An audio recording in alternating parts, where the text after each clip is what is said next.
Ako prvé si myhalnice odlíčime a vyčistíme štecom a šampónom značky Beautiful Rose a odstránime tak všetky nečistoty a make-up. Šampón umyjeme navlhčeným batovým tampónom. Následne si vyberieme správnu veľkosť nátačky v závislosti od dĺžky myhalníc a pomocou lepidla si nátačku nalepíme na viečko. Nátačky sú vyrobené z materiálu, ktorý ľahko prilnie na pokožku. Ak je potrebné, myhalnice si pomocou kovového nástroja vyberieme spod nátačky.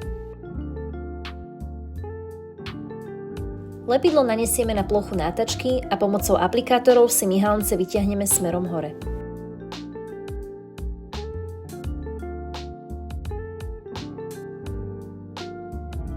Liftingové sérum nanášame na myhalnice pomocou jednorázového aplikátora alebo štecom v jednotnej vrstve.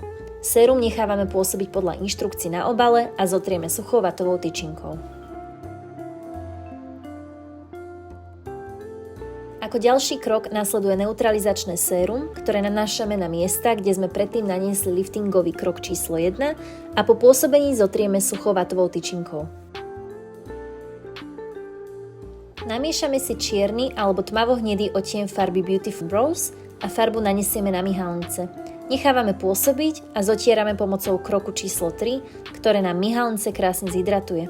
Navlhčenou vatovou tyčinkou si očistíme očné okolie a myhalnice si prečešeme.